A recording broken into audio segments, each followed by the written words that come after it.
Real-life horror stories that will haunt your every move. Be advised, it's so terrifying that 90% of people couldn't last more than 30 minutes before shutting it off. Consider this your only warning. Massacre in the Dead Zone. The Demon of the US-Mexico Border. Part 1. The Place Where Radios Die. There's a stretch of desert between Arizona and Sonora that doesn't officially exist. No road signs mark it, no rest stops mention it.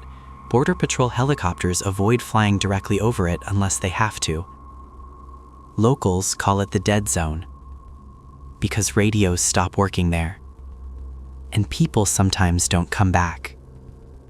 Miguel Herrera had crossed the border before. He wasn't a smuggler.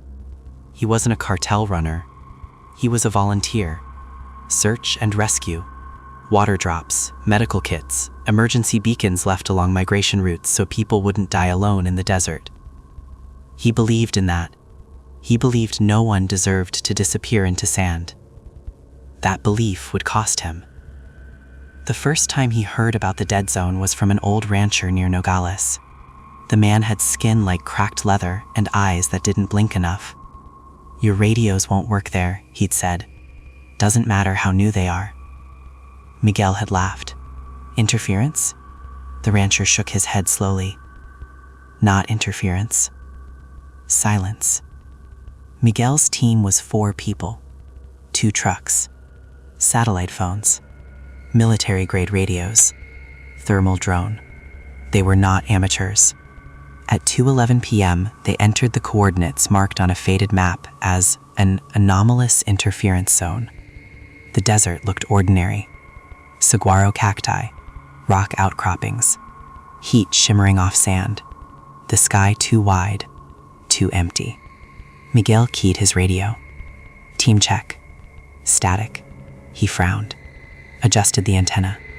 "Team check." Nothing. He looked at Ana in the passenger seat. "You getting this?" She held up her handset. Dead. Battery full. No signal. Not even static. Just absence. The moment they crossed deeper into the zone, sound changed. Not audibly. Physically. Like pressure shifting before a storm. Miguel swallowed. He turned on the drone. The screen flickered once, then displayed image. But something was wrong. The desert below them looked darker in patches. Not shadow, not cloud cover. As if certain areas absorbed light more aggressively. Miguel zoomed in. One of the dark patches moved. Slowly, against the wind. Ana leaned closer. "Is that a person?" Miguel adjusted focus. The shape stretched unnaturally long. Too tall, too thin. And then, it folded. Not like a body bending. Like a shadow collapsing inward. The drone feed cut instantly. Screen black. Not static. Not distortion. Just void. Miguel felt something cold crawl up his spine. "Turn around," Ana whispered. He didn't, because 30 yards ahead, they saw the first body. It wasn't fresh, it wasn't graphic, but it was wrong. The man lay on his back, eyes open. No visible wounds, no blood. No trauma, but his face looked like he had died screaming silently. Mouth open, jaw strained. Miguel knelt beside him, skin cold, desiccated, as if drained of something beyond water. Ana whispered, "There's no tracks." Miguel looked around. She was right. No footprints leading away. No signs of struggle. The sand around the body was smooth, undisturbed, like he had simply stopped. Miguel reached for his radio again instinctively. Nothing. No signal. No hiss. Just dead silence. And then he heard it. Behind them. Not footsteps. Not wind. Breathing. Deep. Wet. Close. Miguel turned slowly. Nothing there. Just desert. Just sky. Just heat. But the breathing continued. Not outside. Inside the silence. Like something using the absence of signal as a medium. Anna's voice trembled. "You hear that too, right?" Miguel didn't answer. Because ahead, more bodies. 5, scattered in a loose arc, all positioned the same way. On their backs, eyes open, mouths parted. No wounds, no blood, no signs of violence. Yet something about the scene felt like a massacre. Not of bodies, but of sound. Miguel's chest tightened. The desert felt narrower now, as if space itself was compressing. And then, all at once, the air changed. Temperature dropped sharply. Wind stopped. Total stillness. The breathing grew louder. And in the empty sky above them, a shape began to form. Not solid, not physical. A distortion in heat shimmer. Too tall to be human. Too elongated to be natural. Its edges frayed like torn film. Miguel's mouth went dry. Anna whispered, "Don't look at it." Too late. The distortion leaned forward, and every radio in both trucks turned on simultaneously. Full volume, blasting white noise. Except, it wasn't random. Inside the white noise, there were voices, layered, dozens, hundreds, all overlapping, crying, praying, begging, and beneath them, one voice, deeper, slower, not human. "I keep what crosses." Miguel's vision blurred. His ears rang. The white noise grew unbearable. The bodies on the sand moved, not rising, not twitching. Their mouths widened further. And the white noise started coming from them. Anna screamed. The distortion stretched higher into the sky, like a tower of broken signal reaching upward.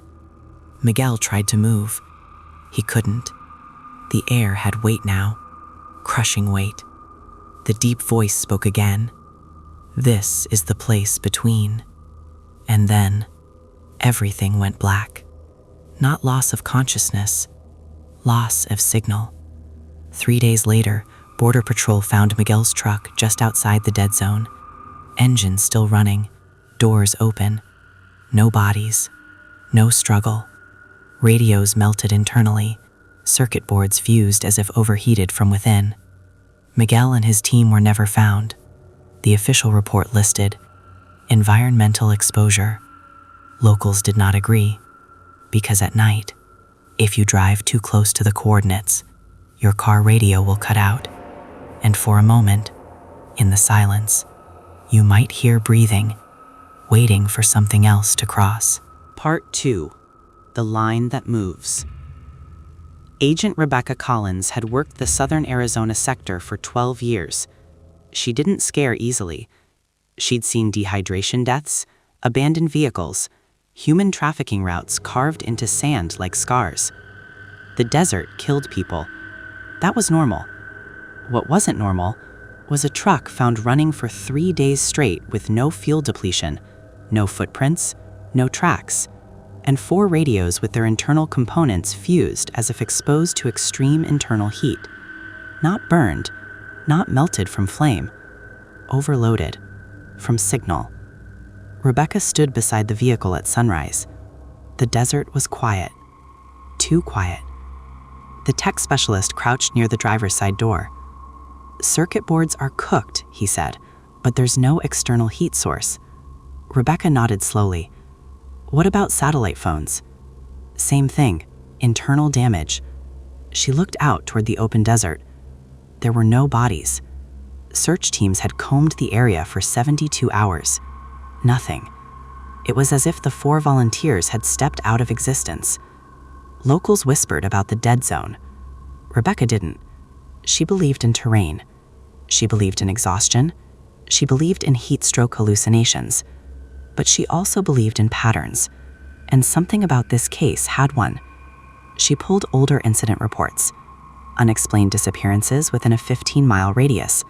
Vehicles found intact. Radios malfunctioned. Bodies rarely recovered. And when they were, they showed no physical trauma. Cause of death listed as exposure. But the expressions in archived photos: frozen terror, jaw strained, eyes wide, as if death had approached from directly above. 3 nights later, Rebecca drove alone toward the reported coordinates. Officially, she was conducting a terrain survey. Unofficially, she wanted to test something. Her SUV was equipped with military-grade comms, redundant systems, backup battery packs. She turned on 2 separate radios simultaneously, both functioning. Clear signal. She crossed the invisible line at 9:17 p.m. Immediately, both radios died. Not static, not interference. Silence. Complete. Rebecca's jaw tightened. She flipped to backup frequency. Nothing. Satellite uplink. Dead. Her dashboard clock flickered once. 9:17 p.m. Then froze. The engine continued running. Headlights steady. But time stopped. Rebecca's pulse quickened. She stepped out of the vehicle slowly. The desert at night was vast and star-heavy. But here, the sky looked wrong. Not darker, deeper. Like space extended farther than it should. She walked 20 yards away from the SUV. Her boots left clear prints in the sand. She turned back to confirm. The prints remained.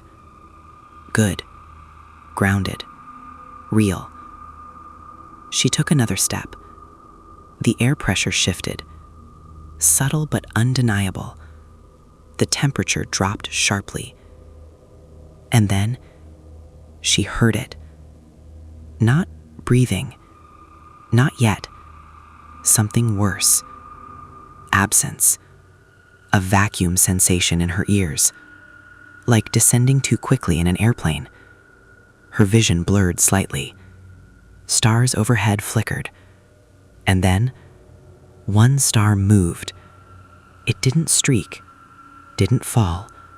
It elongated, stretching downward from the sky like a filament. Rebecca's stomach clenched. She stepped backward instinctively. The elongated shape widened. Not solid, distorted. A vertical tear in the night. It descended slowly, not touching ground, hovering, too tall, too thin. Her training screamed at her to look away. She didn't, because something else had caught her attention. Her footprints behind her were disappearing, not blown away by wind, not smoothed naturally, erased, as if overwritten. She turned in a slow circle. The desert no longer looked identical to how it had moments ago. Subtle changes. Rock formation slightly shifted. Cacti repositioned by inches. The horizon line closer. Compressed. Her SUV, 10 feet farther away than before. Rebecca's breathing grew shallow. The vertical distortion leaned. And beneath the silence, breathing began. Deep. Layered. Multiple rhythms overlapping, not from one source, from everywhere and nowhere. A voice emerged inside the vacuum, not loud, but impossible to ignore. This is between. Rebecca swallowed. Between what? The voice did not answer directly. Instead, she saw something in the sand. A hand, emerging upward, not clawing, not struggling, just rising slowly, skin pale, desiccated. Another hand surfaced beside it. Then a face. Miguel. Eyes open, mouth parted. No decay, no blood. Just suspended, as if halfway through surfacing. Rebecca stumbled backward. The distortion above widened. Inside it, shadows moved. Dozens, layered silhouettes overlapping. She realized with dawning horror, the dead zone was not a fixed place. It was a pocket, a space where signal collapsed, where crossing meant unfinished transmission. The voice spoke again. I keep what is unanchored. Rebecca's mind raced. Unanchored. The volunteers had crossed. Migrants had crossed. Everyone who disappeared had been in transit. Between countries. Between lives. Between safety and danger. The dead zone wasn't targeting people. It was feeding on transition. On liminality. On those who were neither here nor there. Rebecca felt the ground soften beneath her boots. Her body swayed slightly, as if gravity weakened. Her SUV flickered, not vanishing, but phasing. The distortion lowered another few feet. She understood suddenly. If she stayed, if she hesitated, she would no longer belong to one side of anything. She would be held, kept, preserved in unfinished state. Forever between. Rebecca forced herself to move. One deliberate step backward, toward the vehicle. The distortion reacted instantly. The breathing intensified. The ground resisted her movement, each step heavier than the last. You are crossing, the voice said. Rebecca's heart slammed in her chest. Yes, she whispered. And I choose a side. She ran. The desert warped violently. The sky bent. The distortion lunged downward. Wind exploded outward in all directions. Her SUV door seemed miles away. She threw herself inside, slamming the door. The engine roared louder than before. The frozen clock flickered. 9:17. 9:18. Time resumed. Radios burst back to life in chaotic static. The distortion snapped upward violently, collapsing into the sky like a recoiling cable. Silence returned. Normal desert silence. Rebecca sat frozen in the driver's seat, breathing hard. Her front prints outside the vehicle were gone. Completely. As if she had never stepped out. She looked at the sand where Miguel's hand had surfaced. Smooth. Undisturbed. Nothing there. But in the rearview mirror, for just 1 second, she saw silhouettes standing behind her SUV. Perfectly still. Waiting. And then they were gone. Back at the station, Rebecca filed her report. She did not mention distortion. She did not mention hands in sand. She wrote, communications blackout anomaly within coordinates. Possible atmospheric ionization phenomenon. It was the safest explanation available. But she knew better. Because satellite imagery the following morning revealed something impossible. The dead zone had shifted. 2 miles west. The coordinates had moved. The pocket wasn't anchored to land. It drifted. Searching. Waiting for new crossings. That night, a migrant family attempting to navigate by GPS entered a stretch of desert 2 miles west of where the dead zone had previously been recorded. Their phone screens went black, their flashlights died, the stars above elongated, and in the silence, breathing began. Part 3. The ones who are still crossing. Rebecca didn't sleep, not after seeing the satellite overlay. The anomaly hadn't just shifted, it had expanded. 2 miles west, nearly half a mile wider, like something stretching after feeding. Official channels labeled it electromagnetic irregularity. Unofficially, Rebecca made 3 calls: a physicist from the University of Arizona, a communications systems engineer contracted by DHS, and a cartographer who specialized in geospatial distortions. She didn't tell them about the hands in the sand. She told them radios were failing in a moving pattern. That was enough to get their attention. They entered the desert at dusk. 4 vehicles. Analog equipment only. Paper maps. Mechanical compasses. Film cameras. Rebecca had insisted. No wireless signals, she'd said. Nothing that broadcasts. The physicist, Dr. Harlan, raised an eyebrow. You think it reacts to signal? I think it reacts to crossing, Rebecca replied. He didn't ask what she meant. At 8:42 p.m., they reached the new coordinates. The first sign wasn't technological failure. It was sound. Or rather, the thinning of it. Crickets stopped mid-chirp. Wind dropped to 0. Even the hum of engines felt muted. Rebecca checked her mechanical compass. The needle spun slowly, then pointed straight up. Dr. Harlan exhaled. That's not magnetic distortion. That's... He didn't finish. Because the sky above them bent. Not visibly tearing, but deepening. Like someone had increased contrast on reality. The engineer tried his handheld radio anyway. Dead. No static. No carrier wave. Just silence so complete it pressed against the eardrums. Rebecca stepped away from the vehicles carefully. Stay within visual range, she ordered.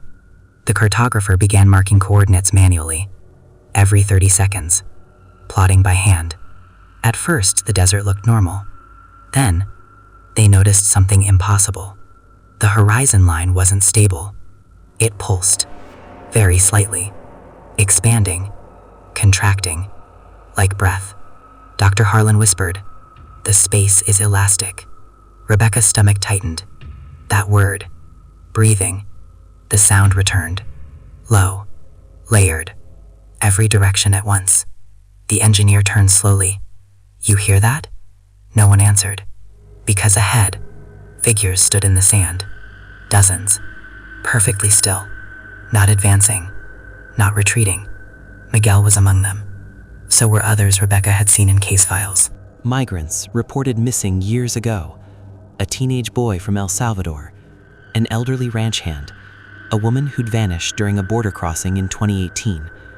None decayed, none injured. They looked suspended, eyes open, mouths slightly parted, breathing in unison with the desert's pulse. Dr. Harlan stepped forward despite himself. They're alive. No, Rebecca said quietly. They're crossing. The figures' bodies flickered, not vanishing, phasing, as if only partially rendered. The engineer backed up toward the vehicles. This is atmospheric hallucination, mass psychogenic. The sky split, not physically, but perceptually. A vertical absence formed again, wider than before, and inside it, movement, layered silhouettes folding over one another, endless, stacked, like pages of shadow turning in wind. The breathing deepened. The figures in the sand began to shift, not walking, sliding, toward the vertical absence. Rebecca felt gravity tilt. Her boots sank slightly into the ground, not like quicksand, like reality thinning beneath her. Dr. Harlan's voice shook. It's not killing them. No, Rebecca said.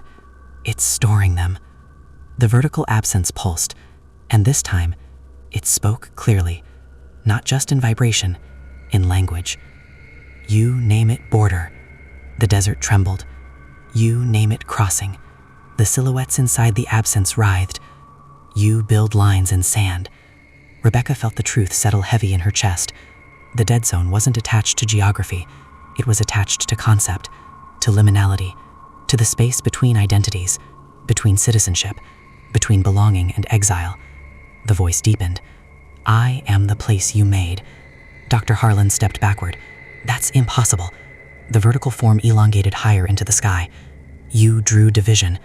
The breathing became a roar, and left the in-between to rot.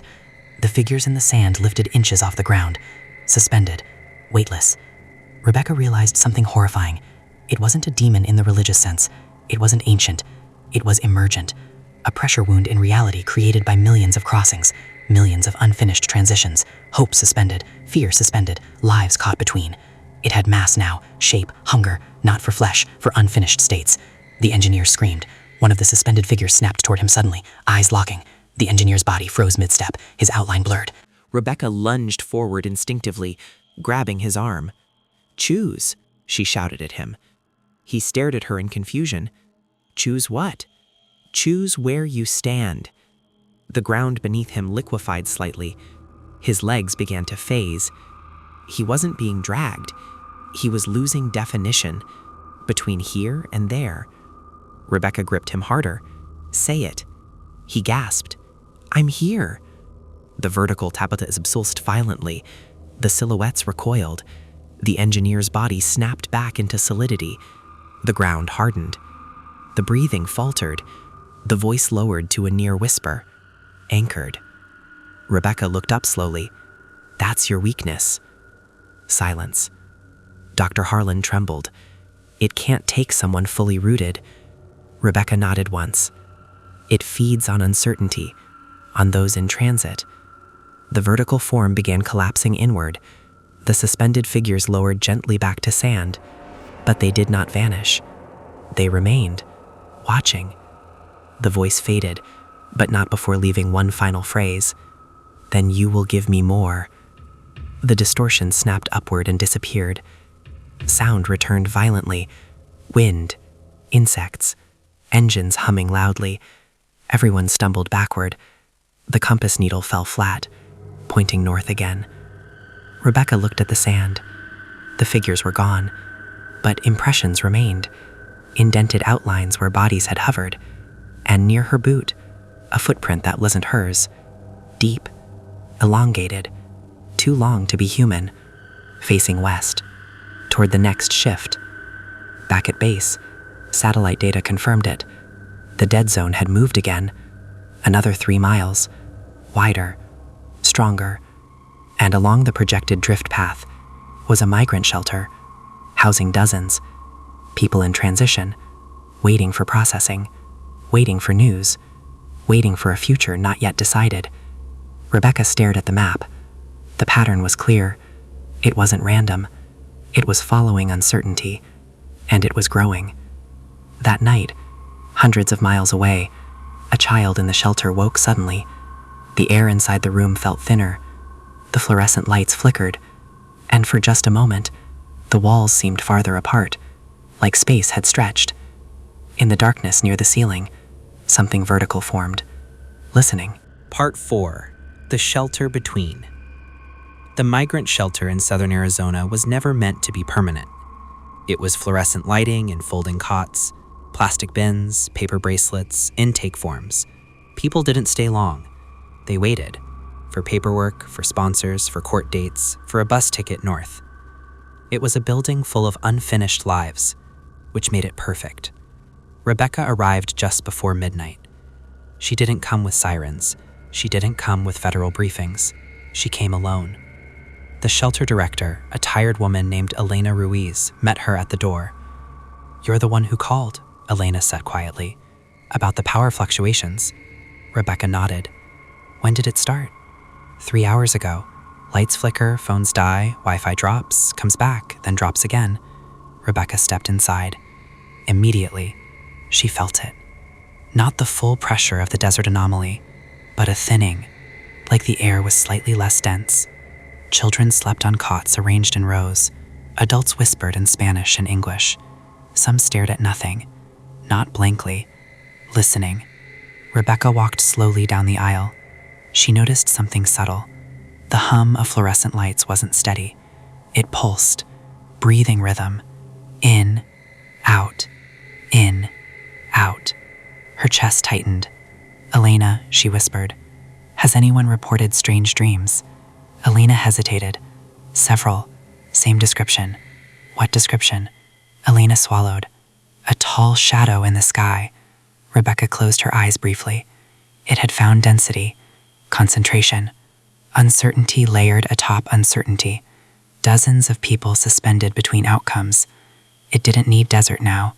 It needed liminality. At 12:17 a.m., the lights cut out entirely. Gasps rippled through the shelter. Emergency generators kicked in, then died instantly. Phones powered off mid-glow. Total darkness. Except the ceiling. which appeared farther away than it should have been. Rebecca felt the shift fully this time. Not just pressure, expansion. The room stretched subtly, walls widening, cots drifting inches apart. A child began crying. The sound echoed too long. Rebecca whispered, "It's here." Above them, the ceiling distorted. A vertical seam formed in the darkness, wider than in the desert, more stable. It didn't shimmer this time. It anchored, and inside it, silhouettes. Not dozens, hundreds, layered upon each other. The breathing returned, heavy, overlapping, somewhere near the back of the shelf there. A man stood up slowly. He looked dazed, eyes unfocused. He walked toward the center aisle. "Elena," someone whispered urgently. Rebecca moved toward him. "Sir, stay where you are." He didn't respond. His outline flickered. The floor beneath his feet softened slightly, like sand. The vertical seam pulsed brighter. Rebecca grabbed his shoulders. "Look at me." His gaze locked onto hers. Tears streamed down his face. "I don't belong anywhere," he whispered. The seam widened instantly. Rebecca felt the room tilt. "That's what it wants," she said firmly. "You are here. You are standing here." His body flickered harder. The breathing intensified. All around the room, other people were sitting up, not fully awake, eyes open, drawn. The seam in the ceiling stretched downward like a descending column of absence. Rebecca shouted, "Everyone listen to me!" The voice inside the seam responded before she could continue. "You wait." The walls expanded further. Cots drifted apart inches at a time. "You wait for permission." The man in Rebecca's grip began lifting slightly off the ground. Not violently, gently, as if gravity loosened. "You wait to belong." More figures in the shelter rose slowly from their cots, not screaming, not resisting, just drifting, like objects losing weight. Rebecca felt panic claw at her throat, but she forced control. It fed on suspension, on indecision, on people who felt in between. She turned and shouted into the darkness, "You are not waiting." Her voice echoed unnaturally long. "You are not unfinished." The seam pulsed violently. The silhouettes inside writhed. Rebecca grabbed the man tighter. "Say where you are." He shook. I'm here." "Say it." "I'm here." The floor beneath him solidified. His body snapped downward. Around the room, a few others dropped back onto their cots, but not all. The seam deepened, and the voice changed. No longer distant, closer, more intimate. "You draw lines." The ceiling bowed downward slightly. "You build rooms to hold the uncertain." The shelter felt less like a building, more like a container suspended inside something larger. And you wonder why the between grows. The seam extended lower, now halfway into the room. The silhouettes inside were clearer, faces Rebecca recognized from case files, from the desert, from missing persons reports. They weren't decayed. They weren't injured. They were paused, eyes open, Mouths parted, breathing in sync. The entity wasn't collecting bodies. It was collecting states of being, and this room was saturated with them.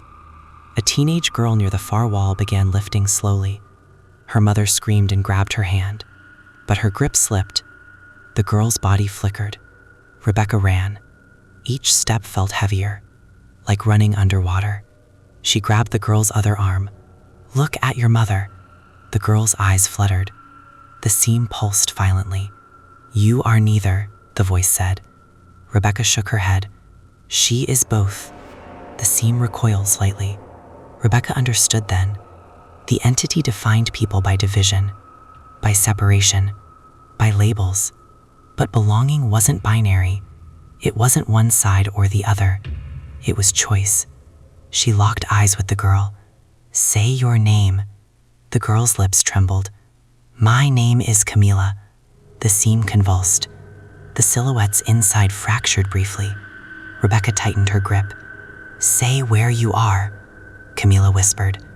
"I'm here." The vertical seam screamed, not with sound, with pressure. The shelter wall snapped inward violently, then rebounded. The floating body slammed back onto cots. The ceiling sealed itself instantly. Darkness vanished. Emergency lights flickered on. Power restored. Phones rebooted. The air returned to normal density. People sobbed, cried, clung to each other. Rebecca stood in the aisle shaking. Elena approached slowly. "What was that?" Rebecca looked up at the ceiling. "It's not just in the desert anymore." Outside the shelter, in the empty parking lot, a long vertical shadow stretched across the asphalt. No light source created it. It pointed west, drifting, still growing. By morning, reports came in from 3 other locations: a bus station in Tucson, a courthouse lobby, a detention facility holding area, lights flickering, rooms stretching, people momentarily phasing. The dead zone was no longer a place. It was becoming a condition, and it was spreading along every line humans had drawn to separate one side from another. Rebecca stared at the map. Every red pin marked a space where people waited, for status, for judgment, for permission. The entity wasn't hunting geography, it was hunting limbo, and there was far more limbo than desert. That night, as Rebecca finally closed her eyes, she didn't see sand. She saw a horizon made entirely of vertical seams, waiting to open. Part 5. The First City Taken. By the time federal authorities admitted something was wrong, it had already spread beyond containment. Official language called it localized electromagnetic instability affecting transitional facilities. Unofficially, it was happening anywhere people waited in uncertainty. Bus depots, courtrooms, processing centers, hospitals, holding rooms, anywhere someone sat suspended between outcomes. Rebecca was pulled into a federal briefing room in Tucson at 7:30 a.m. No windows, fluorescent lights, men and women in suits who didn't believe in demons, but they believed in data. A satellite overlay projected on the wall, red zones blinking. Arizona, New Mexico, West Texas. Not random, clustered around sites of intake, detention, legal processing. One analyst spoke carefully. The anomaly seems responsive to population density under administrative transition. Rebecca translated silently. It goes where people are unsure of where they belong. Another slide appeared. Infrared footage from inside a bus terminal in Tucson the night before. Rebecca watched without blinking. 12:03 a.m. Waiting area half full. Travelers sitting with backpacks and paperwork envelopes. 12:04 a.m. Lights flicker. Cameras distort. 12:05 a.m. The ceiling height appears to stretch upward unnaturally. Passengers look around in confusion. 12:06 a.m. A vertical seam opens in midair, perfectly centered between the benches. 12:06:14. 3 people begin rising simultaneously. No visible force, no violence, just upward drift. 12:06:19. Other passengers try to grab them. Hands pass through partially phasing limbs. 12:06:23. The 3 figures elongate briefly, distort, and then they fold upward into the seam. Gone. The seam seals instantly. The room returns to normal. Timestamp resumes. No debris, no damage, just 3 empty seats. Silence filled the briefing room. One official cleared his throat. "We have the first confirmed full disappearance in a populated area." Rebecca's jaw tightened. "No," she said quietly. "It's not the first. That afternoon, she stood inside the now empty bus terminal. The 3 missing passengers' belongings were still there. A half-empty water bottle, a manila envelope, a child's pink backpack. Rebecca walked to the exact center of the room. She could still feel it. Residual thinning, like the air remembered being stretched. She looked up. The ceiling appeared normal, but when she focused, just for a second, it looked farther away. A maintenance worker approached nervously. "Ma'am, we replaced all the wiring. It wasn't electrical." Rebecca nodded. "I know." She turned toward a row of large windows facing the street. That's when she saw it. In the reflection, behind her, a vertical shadow standing in the middle of the terminal. Tall, too tall. Not present in the room, only in the glass. She didn't turn around. She didn't break eye contact with the reflection. "You're adapting," she said softly. The shadow in the reflection tilted slightly. The breathing returned faintly. "You move your lines," the voice murmured. It no longer needed to descend from the sky. It manifested in surfaces, in reflections, in thresholds. "You build waiting rooms everywhere." Rebecca swallowed. "What do you want?" Silence. Then, "I am accumulation." The shadow flickered closer in the reflection. "I am the sum of the between." Rebecca's reflection remained solid, anchored. She whispered, "You weren't here 100 years ago." The shadow stilled. "You built more lines." The glass trembled slightly. "You created more waiting."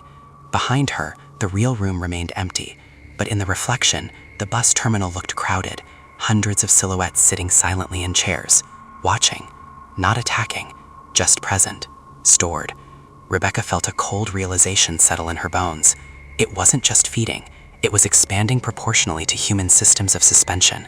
More processing, more detention, more bureaucratic limbo, more growth. "You don't need desert anymore," she said. "No," it replied, and the reflection shifted. Now she saw something worse. The 3 absorbed passengers, inside the vertical seam. Not dead, not screaming, just suspended in layered shadow. Eyes open, breathing slowly. Time paused. She whispered, "Can they come back?" The shadow did not answer, because in the reflection, one of the absorbed figures turned its head, directly toward her, and mouthed 2 words. "Not yet." The glass cracked instantly. Rebecca staggered backward. The shadow vanished. The terminal returned to normal. No crowd, no seam, just sunlight and traffic outside. That night, the anomaly struck somewhere new. Not a shelter, not a courtroom, a hospital waiting room in El Paso. 47 people inside, fluorescent lights, muted television. Parents waiting for pediatric results. Families waiting for updates. Between diagnosis and discharge. 12:41 a.m. Lights flicker. Cameras glitch. 12:42 a.m. The ceiling elongates. 12:42:07. A seam opens directly above the reception desk. This time, 7 people rise. 2 nurses try to grab them. They are pulled upward as well. Total absorbed 9. Seam seals. Room returns. 9 empty chairs. Monitors flatline in ICU rooms unrelated to the waiting area, as if something had shifted gravitationally. The anomaly was accelerating, growing bolder. Rebecca received the call at 1:10 a.m. She stared at the report. 9 in one event. The numbers were climbing, and the pattern was undeniable. Every absorption point shared one variable: uncertainty. Decision pending. Lives paused. The entity wasn't attacking randomly. It was harvesting limbo. At 2:03 a.m., Rebecca stood alone in her apartment bathroom. The lights were off, only streetlight filtering through blinds. She looked into the mirror. Her reflection looked back. Normal, steady. But when she blinked, for half a second, the reflection didn't match. Behind her reflection, a vertical seam pulsed faintly. The shadow's voice was clearer now, stronger. "You study me." Rebecca didn't move. "You name me." She whispered, "What are you?" Silence. Then, "I am what grows where no one stands."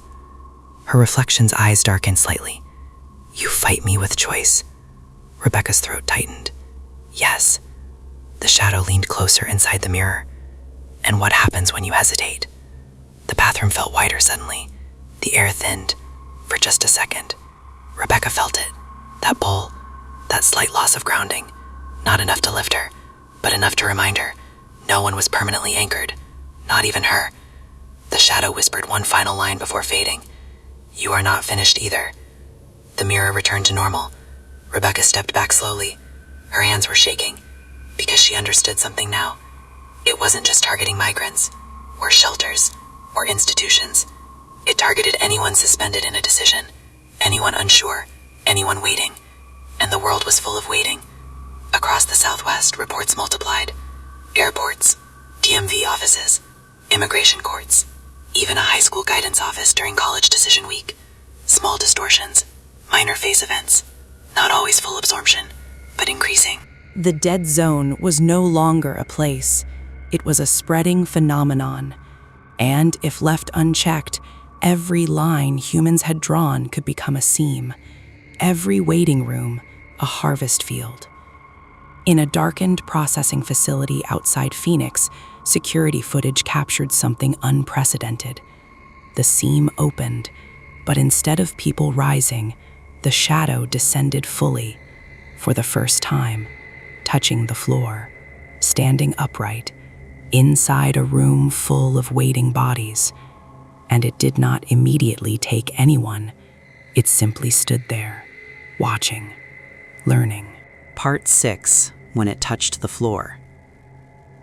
The footage from Phoenix played on a loop in a secured operations room.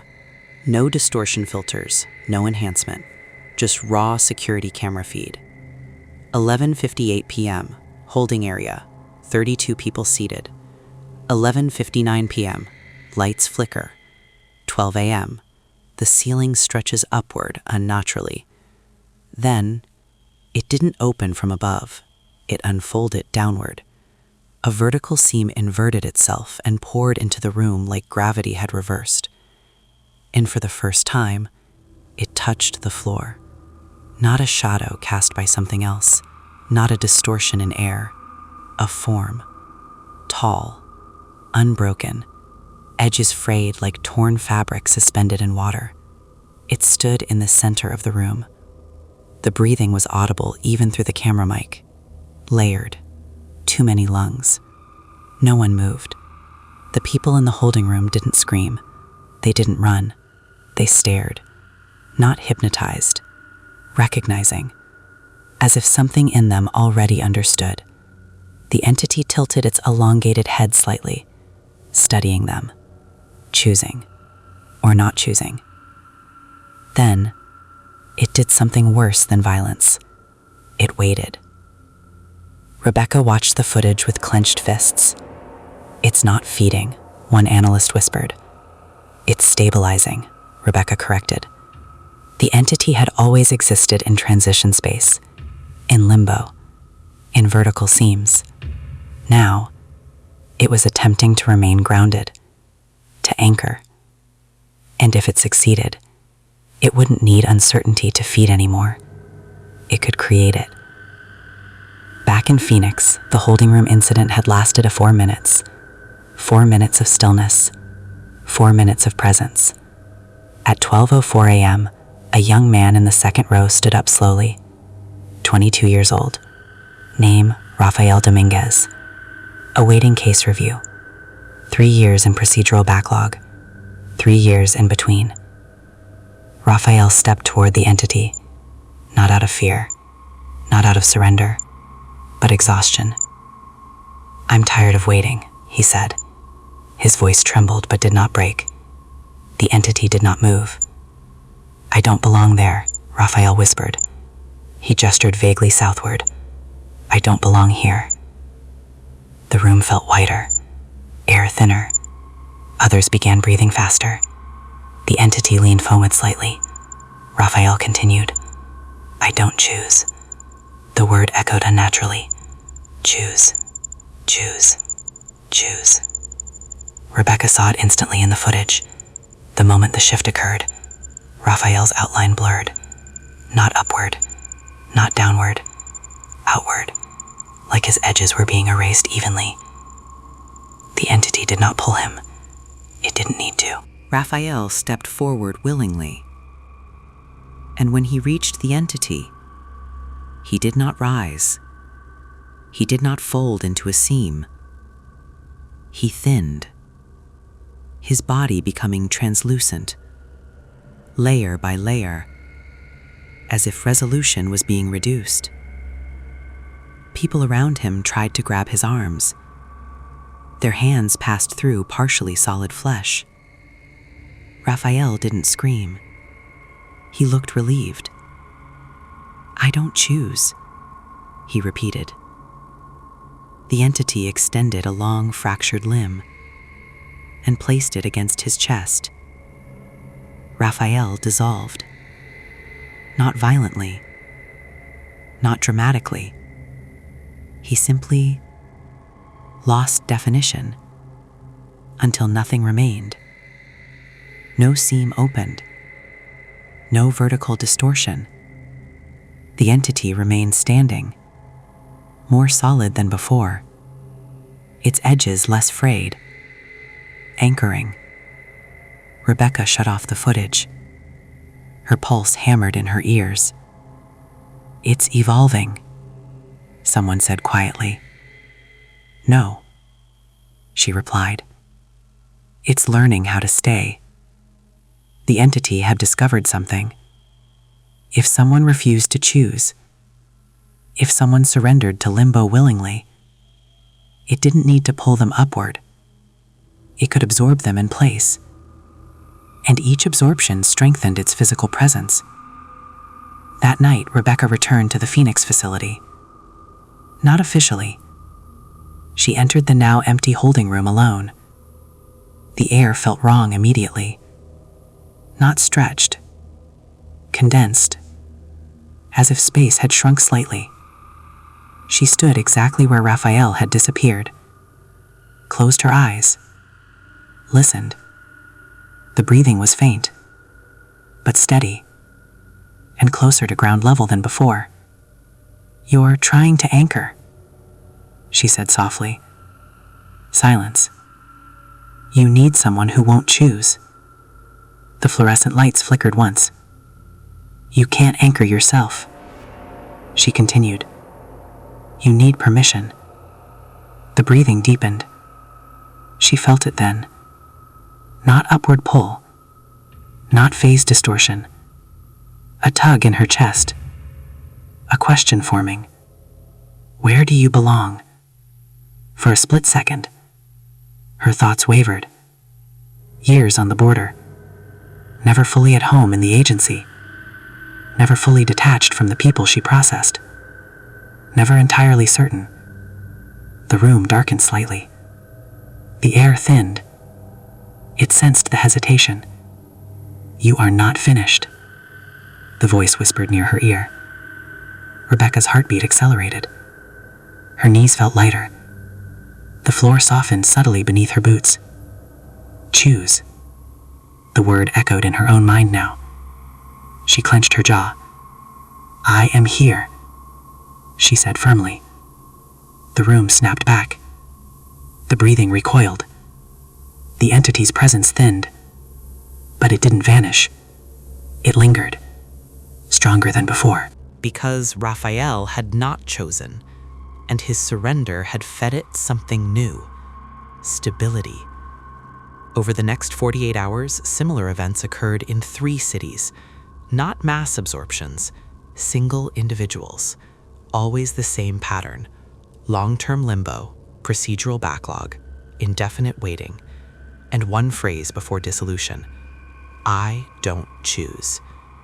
Each disappearance left behind no seam, no sky distortion, just slightly denser air, and security footage that showed the entity's outline becoming clearer, more defined, less dependent on vertical space.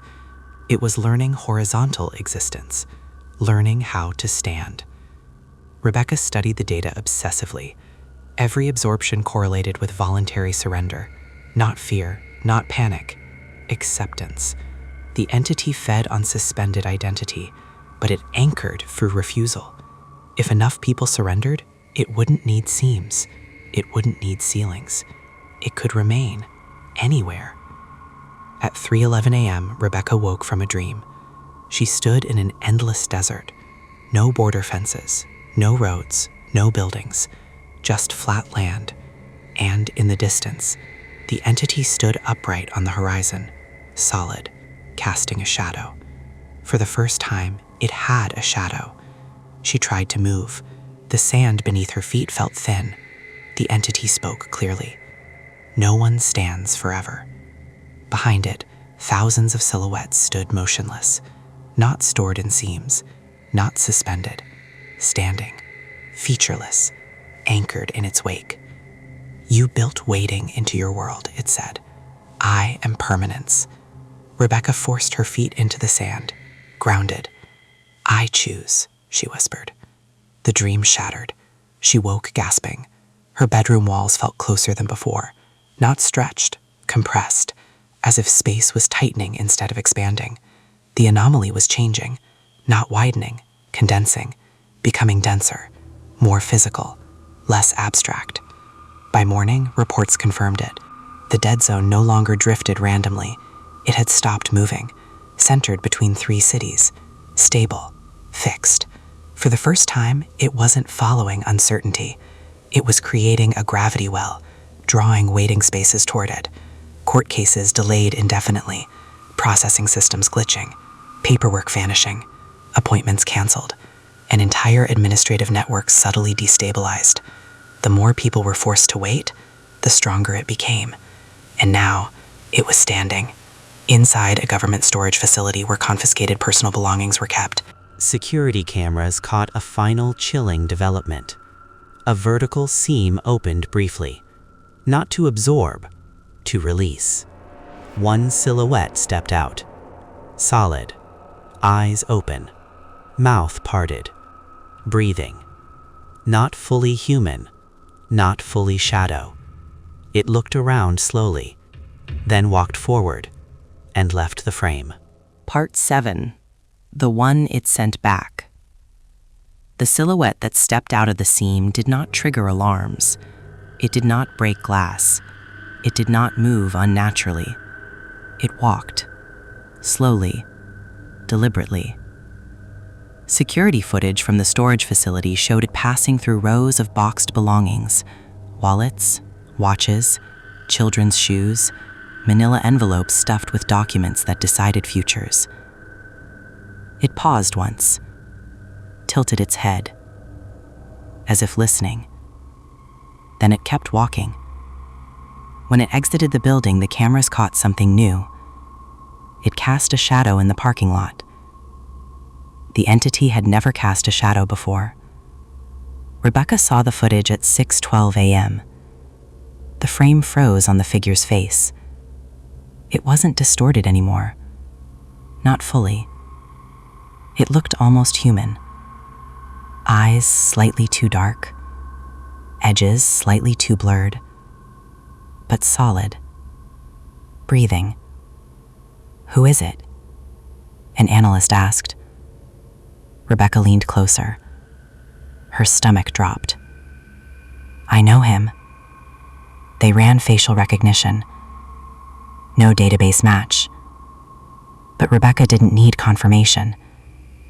She'd seen him in the bus terminal reflection. One of the 3 absorbed. The man who had mouthed, "Not yet." He had been returned. They tracked him through traffic cameras. He walked through Phoenix calmly, ignored by pedestrians, unnoticed, until 9:03 a.m.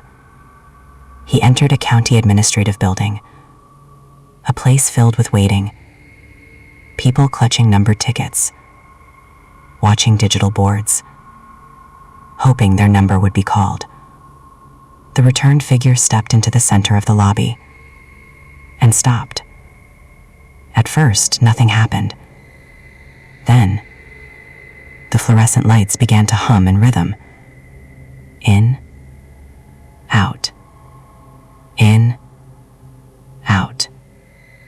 The air thinned, subtly, A woman seated near the center desk shivered. She looked up. Her eyes met his. He smiled faintly and said one sentence. "You don't have to decide." Her number blinked on the board overhead. She looked at it, then back at him. "I'm so tired," she whispered. Rebecca watched the footage later in silence.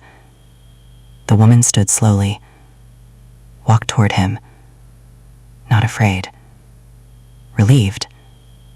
The room stretched slightly, walls widening by inches. The returned figure reached out his hand. She took it. Her body blurred, edges softening, not rising, not pulled, thinning. The returned figure did not distort, did not phase. He remained fully present, anchored. She dissolved into him, absorbed directly. The lobby returned to normal. One empty chair, a dropped numbered ticket on the floor. The digital board continued cycling. Rebecca shut off the monitor. "It's using emissaries," someone whispered. "No," Rebecca corrected. "It's testing permanence." The entity had learned two things. It could anchor through surrender, and it could project fragments of itself into physical space. Each fragment capable of feeding without opening seams, without stretching ceilings. Quiet, efficient. She realized something worse. It wasn't just harvesting uncertainty anymore. It was offering escape from it. And people were accepting.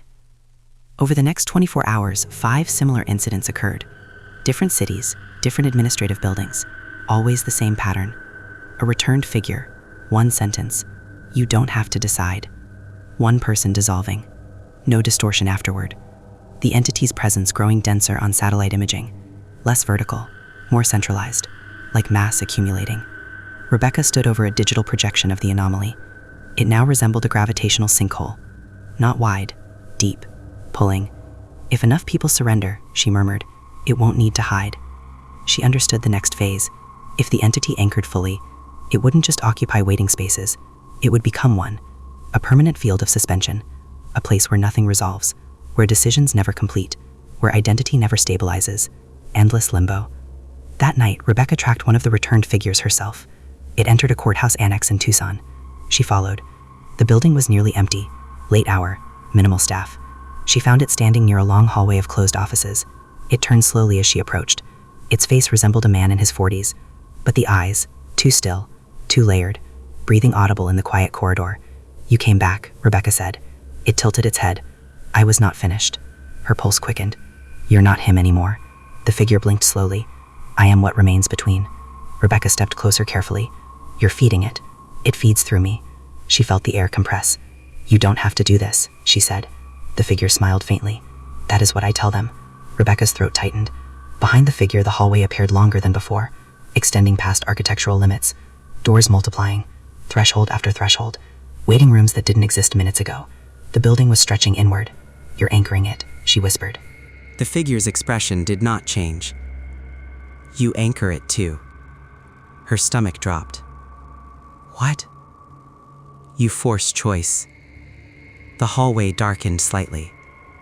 "You remove the between." Rebecca realized the implication. Every time she pushed someone to choose, every time she forced grounding, she collapsed uncertainty.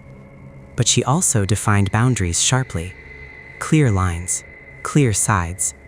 And those lines were what allowed the entity to form in the first place. It wasn't just feeding on waiting. It was born from division. The returned figure stepped closer. "You draw borders in minds." The air grew heavier.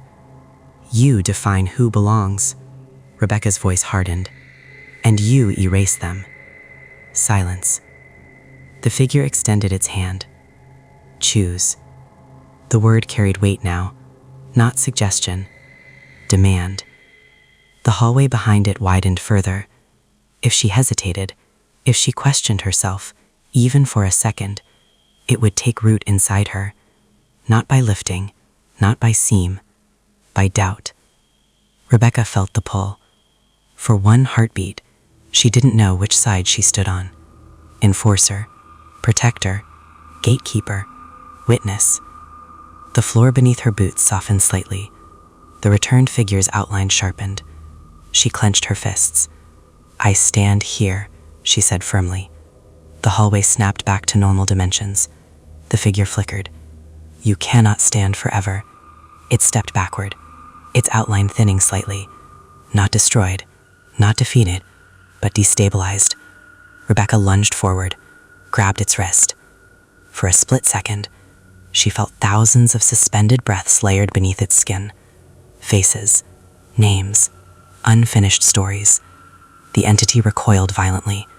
The figure tore free, its arm fracturing into vertical lines of shadow before reforming. "You will break," it whispered. Then it dissolved into the hallway wall. Gone. The building returned to normal proportions. Rebecca stood alone, shaking, because she understood something now. It wasn't just a demon of geography. It was a demon of division. And as long as people were forced into binary states, belong, don't belong, approved, denied, citizen, other, it would grow. Not from hatred, from structure. At dawn, satellite imaging confirmed a new development. The anomaly had stopped expanding outward. It was condensing inward, becoming denser, more solid. A single towering vertical mass visible only in high-frequency scans, standing in the desert where the original dead zone had formed. It wasn't drifting anymore. It was building something. Upward. Rebecca stared at the scan. It's constructing a permanent threshold. And if it completed, every border in the region would become unstable. Not geographically, existentially. People wouldn't cross lines anymore. They would dissolve into them. That evening, reports came in from the original desert coordinates. Travelers passing nearby reported seeing a structure on the horizon. Tall. Impossible. Not rock. Not metal. A vertical silhouette stretching miles into the sky, casting a shadow that did not match the sun, standing where radios still died, breathing, waiting. Part 8. The Tower in the Desert. By the fourth day, people stopped arguing about whether it was real. Pilots reported it first. A vertical distortion rising miles into the sky over a barren stretch between Arizona and Sonora. At certain angles, it disappeared. At others, it cut through the horizon like a blade. Commercial flights were rerouted. Military drones sent to capture high-altitude footage lost signal within seconds. Not jammed, not shot down, just erased from transmission. The dead zone had become a monument, and it was visible now. Rebecca stood on a ridge 10 miles from the original coordinates. Even at that distance, she could see it. A towering column of darkness. Not solid like stone, not vapor like smoke. It shimmered slightly at its edges, breathing, expanding and contracting by fractions of an inch. Each pulse felt in her chest. She wasn't alone. A small task unit stood behind her. Scientists, military observers. No one spoke, because even silence felt inappropriate in its presence. The column cast a shadow that did not align with the sun. Its shadow pointed in all directions at once, like it didn't obey a single light source. Rebecca whispered. It anchored. Dr. Harlan nodded grimly.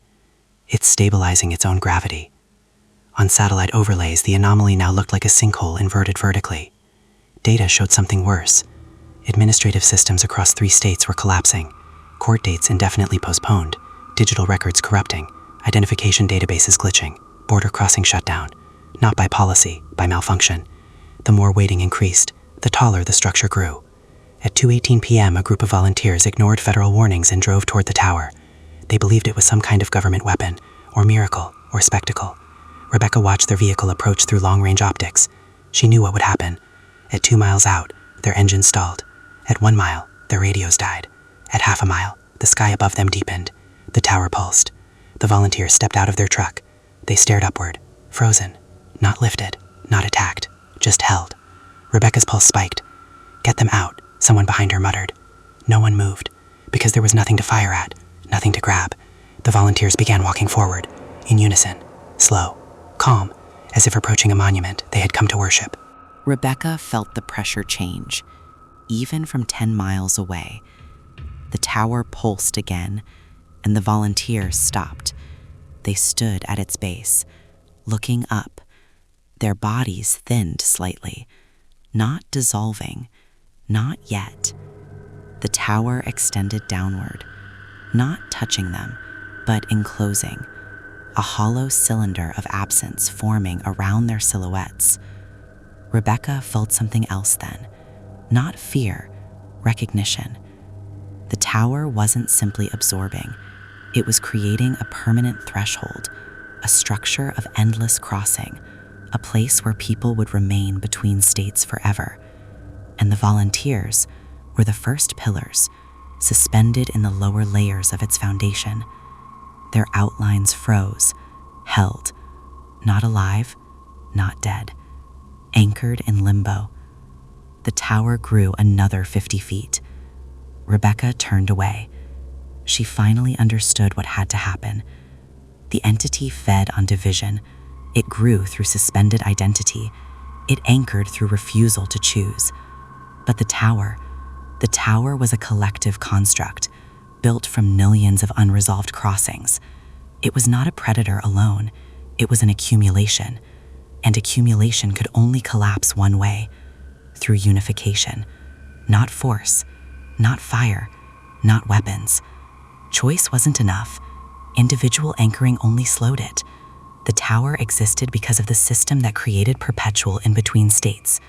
To collapse it, the system itself had to resolve. Back in Phoenix, Rebecca stood before a federal emergency committee. "You can't bomb it," she said flatly. One general stared at her. "Then what?" "You stop feeding it." Silence. She continued. "You clear the backlog." A few people laughed nervously. She didn't. "You eliminate indefinite status. You grant decisions rapidly. Amnesty where possible. Resolution everywhere." The room fell still. "That's political suicide," someone whispered. Rebecca's voice hardened. "It's existential survival." The tower pulsed on a live feed behind her. Each bureaucratic delay added measurable density. Each canceled hearing, another ripple up its spine. "You built a structure of waiting," she said. "It built itself from it." Dr. Harlan added quietly, "If limbo disappears, it loses mass." The general frowned. "You're saying policy collapses the anomaly?" Rebecca shook her head. "No, closure does." They ran projections. If administrative uncertainty dropped by even 40%, the anomaly's growth slowed. If reduced by 70%, the structure destabilized. If eliminated, the tower thinned. The entity required the between. Without it, it had no material. At 8:47 p.m., emergency executive orders were issued. Mass case reviews accelerated. Temporary protected statuses expanded. Backlogged cases granted immediate rulings. Detention centers emptied into processing. Waiting rooms cleared. Not politically, practically. Decisions issued in hours instead of years. Across 3 states, millions of unresolved statuses resolved overnight. Not perfect, not fair in every case, but finished, resolved, defined. At 9:32 p.m., Rebecca stood again on the desert ridge, watching the tower. It pulsed violently, breathing erratic. Its shadow flickered. Inside the column, the silhouettes shifted, not rising, not dissolving, unfreezing. The volunteers at its base regained solidity. Their bodies slammed back to sand, unconscious, alive. The tower shrank by nearly 100 feet in seconds. Rebecca felt the air stabilize, the pressure lighten. The entity screamed, not with sound, with distortion. The sky fractured around the column. "You sever the between," the voice thundered. "Yes," Rebecca whispered. The tower convulsed. "You erase me. You were never meant to stand," she said. The column thinned rapidly, vertical seams tearing apart along its length, silhouettes spilling downward, not falling, reintegrating, returning to ground, to space, to gravity. The breathing became chaotic, fragmented. "You built me," the voice roared. "We're unbuilding you," Rebecca replied. The tower cracked, a massive fracture splitting it down the center. Light, real light, pierced through for the first time. The column imploded inward, collapsing vertically like a building falling into its own foundation. A shockwave of compressed air rippled across the desert. Rebecca dropped to one knee. Sand blasted outward.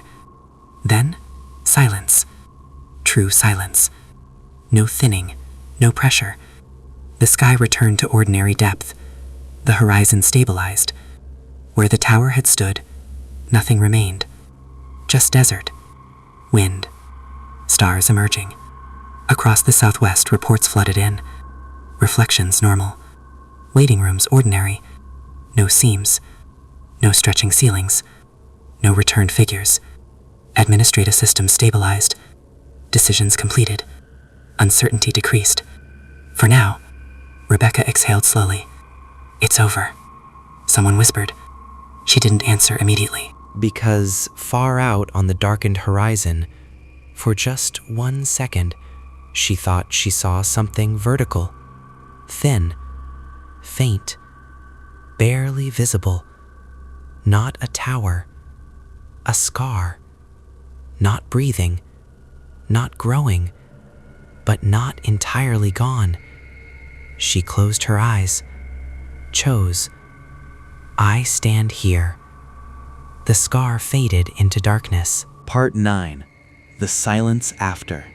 The desert didn't feel victorious. It felt empty.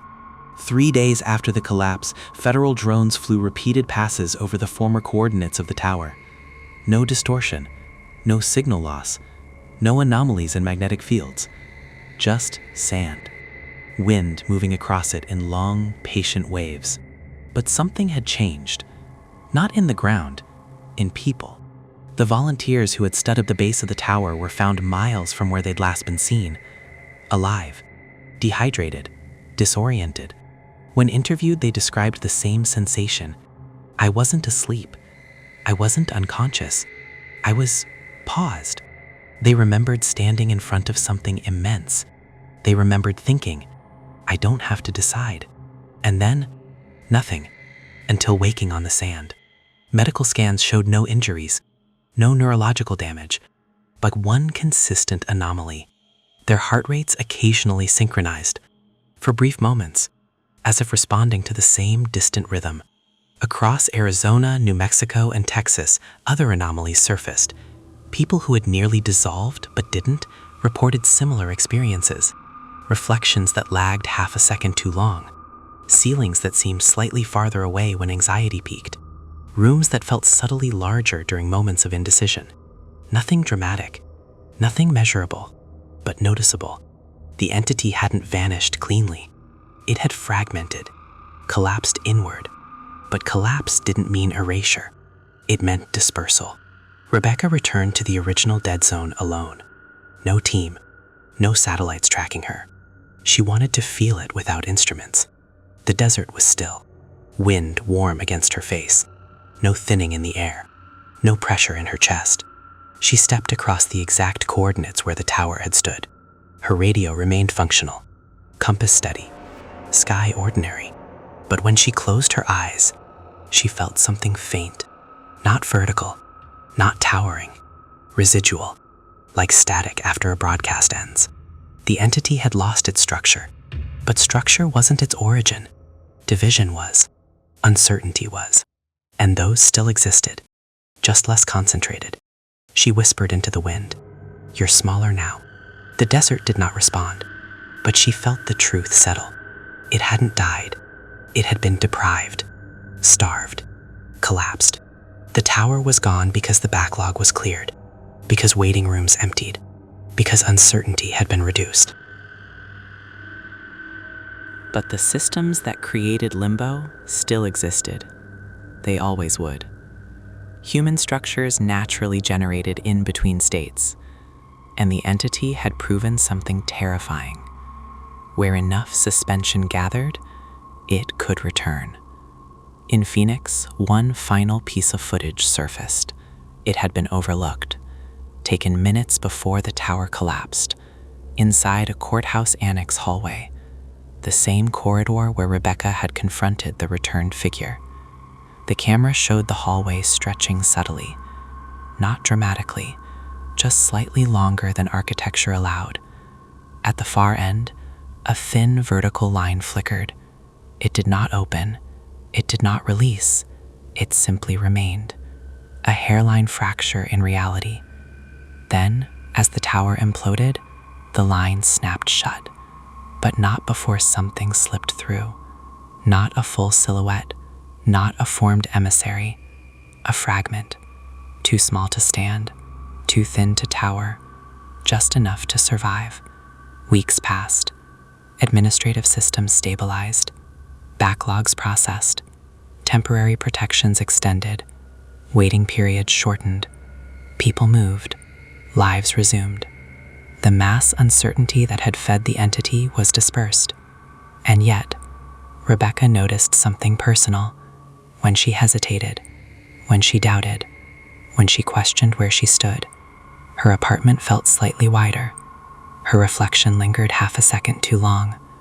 It never fully manifested, never stretched into a seam, but it watched, not from the sky, from within pauses. The entity had learned something during its collapse. It didn't need a tower. It didn't need mass absorption. It only needed enough hesitation, enough internal division, enough suspended identity. It would never rise again like before, not unless the world recreated that scale of limbo. But fragments could persist, small, subtle, feeding in whispers. 6 months later, a new anomaly report surfaced. Not in Arizona, not in Texas, in a completely different state. A small administrative building processing disaster relief claims, backlogged for years, hundreds waiting for resolution. Lights flickered. One ceiling camera showed a faint vertical ripple. Not a seam, not yet, just a suggestion, a memory of structure. Rebecca stared at the footage. The ripple vanished within seconds. No absorption, no distortion afterward. But she understood the message. The entity wasn't gone.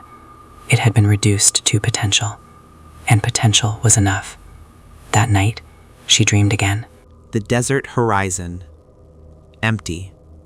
No tower. But beneath the sand, she felt it.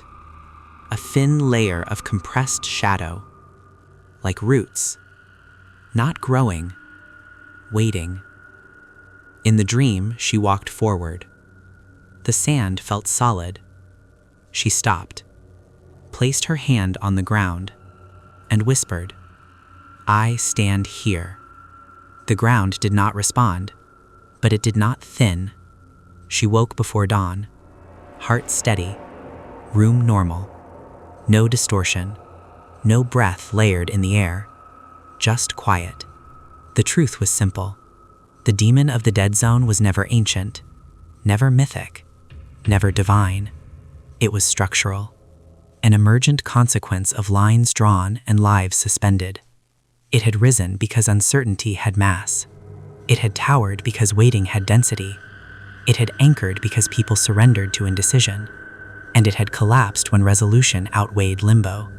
But the world would always create thresholds, always produce people between states, always draw lines, which meant the entity would always exist in possibility, never towering again, unless invited, unless rebuilt, unless enough people said, "I don't choose."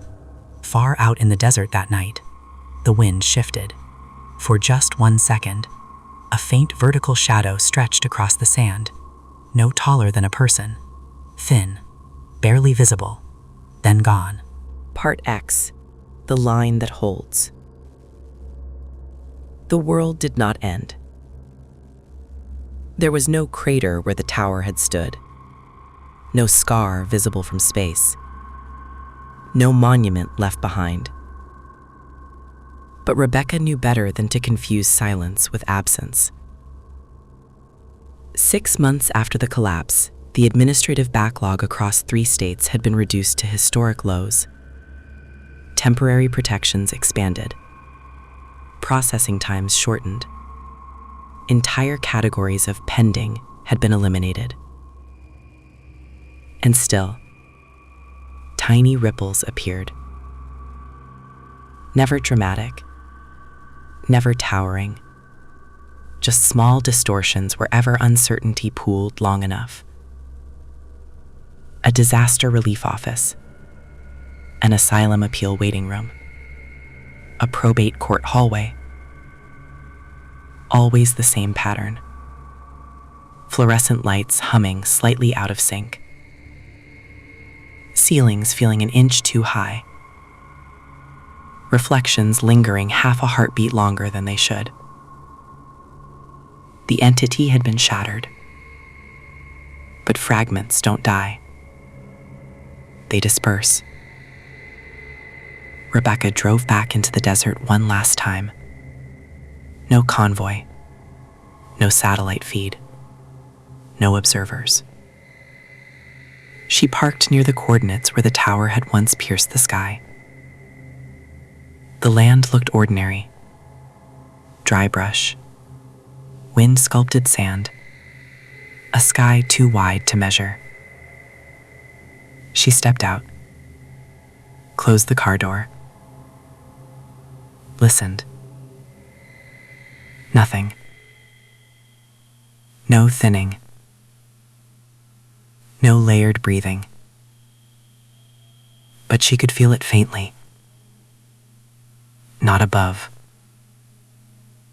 Below. Like pressure beneath the surface. She walked to the exact center point marked months ago on federal overlays. Kneeling, she pressed her palm into the sand. Warm. Solid. Yet underneath, something subtle shifted. Not movement. Potential.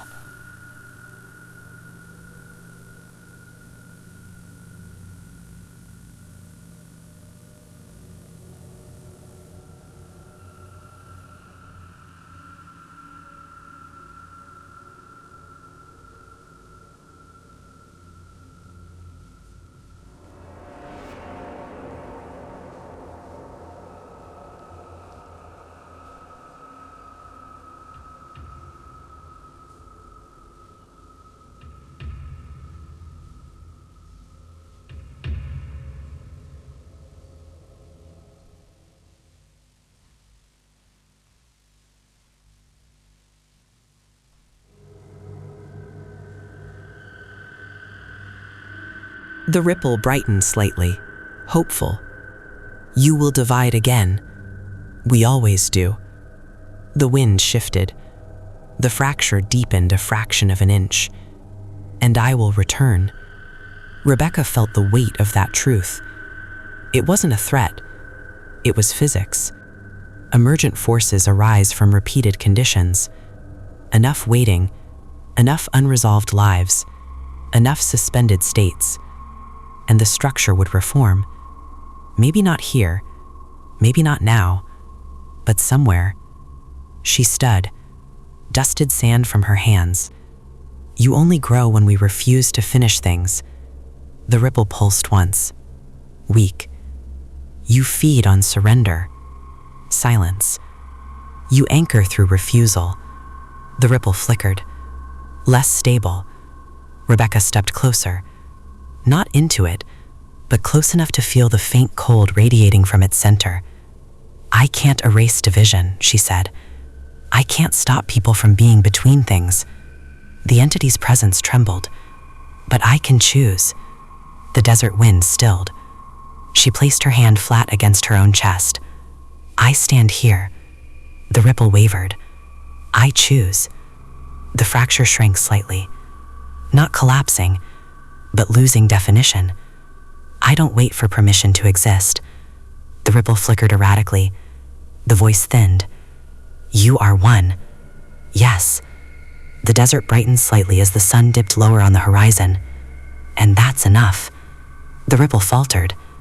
Not violently, not dramatically. It simply lost cohesion, edges dissolving like mist under heat. You cannot end the between, the voice whispered one final time. Rebecca nodded. No. The ripple shrank to a thin thread of shadow. But I can refuse to live inside it. The thread snapped. Not with sound, with absence. The air returned to full density. The sky looked ordinary. No distortion, no fracture, just horizon. The desert remained quiet. Rebecca stood there a long time, waiting to see if something would reform. Nothing did. She knew the entity wasn't destroyed permanently. It was reduced to dormancy, starved, dependent. As long as uncertainty existed in manageable measure, it would remain small, harmless, a ripple, not a tower. But if the world ever allowed waiting to harden into identity, if millions were forced into indefinite suspension, if enough people surrendered and said, I don't choose, then the mass would accumulate again, vertical, breathing, rising. Months passed, no major anomalies, no seams, no emissaries, no towers. Life resumed its usual complexity, messy, Imperfect, but moving. And movement mattered. Because motion prevented stagnation. Resolution prevented density. Choice prevented anchoring. One evening, Rebecca stood in her apartment bathroom, looking into the mirror. Her reflection looked back. Steady. No delay. No shadow behind her. She held her gaze. For a long moment, nothing happened. Then she blinked, and the reflection blinked in perfect sync. No lag, no fracture. She allowed herself one slow breath. Not relief, awareness. The rule was simple now. The entity had revealed it through its own evolution. It could not exist where identity was claimed. It could not anchor where decisions were made. It could not tower where limbo was resolved. It was not evil.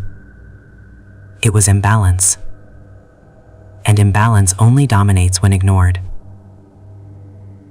Far south, along a different border in a different country, a government building sat overwhelmed by years of unprocessed claims. Thousands waiting. Lights flickered one evening. A ceiling felt slightly higher than it should. A reflection lingered a half-second too long. Not a tower. Not yet. Just potential. Somewhere in that building, someone whispered quietly to themselves, I don't know where I belong. The air thinned. Just slightly. In Arizona, Rebecca stepped out onto her balcony and looked toward the horizon. The sky was clear, flat, peaceful. She knew the truth now. There would always be borders, always be thresholds, always be people between things. But as long as enough voices said, I stand here, the dead zone would remain only sand and silence.